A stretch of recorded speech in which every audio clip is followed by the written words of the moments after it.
Let's dive straight into a critical transition currently facing STEM higher education. Today, we are examining exactly why institutions must urgently shift away from uncoordinated generative AI use and move toward a coherent strategic institutional framework. The baseline reality is clear. Students, faculty, and researchers are already actively using generative AI across our universities.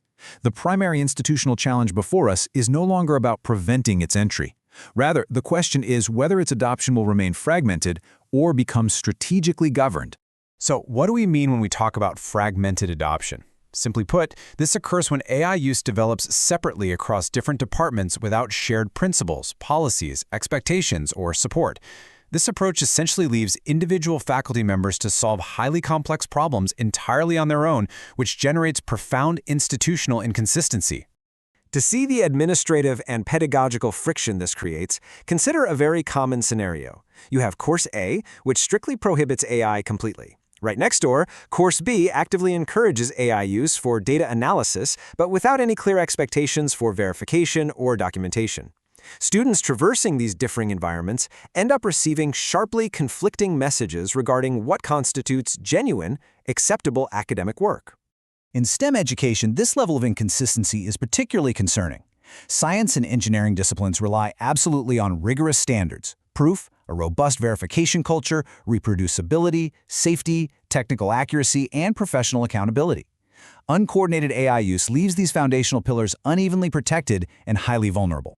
And this, of course, expands into much broader institutional risks.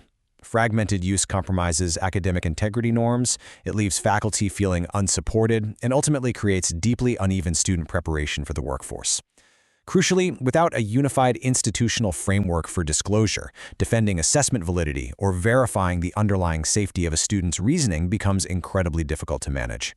To address these vulnerabilities, institutions must make a strategic pivot. Instead of merely asking which specific AI tools we should adopt, universities must start with a fundamental pedagogical question. What academic and professional capacities do we actually want to strengthen?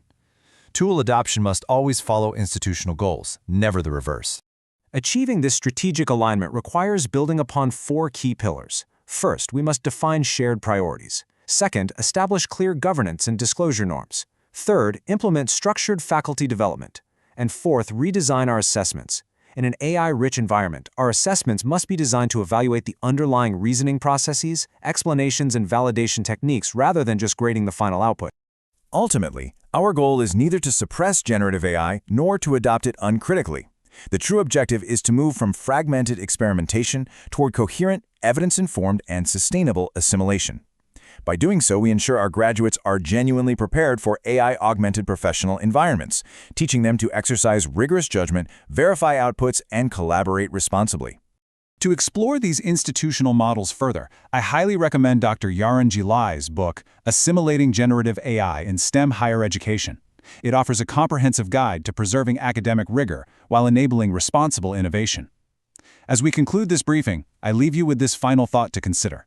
How will your institution navigate this critical transition to preserve the rigorous standards upon which STEM education depends?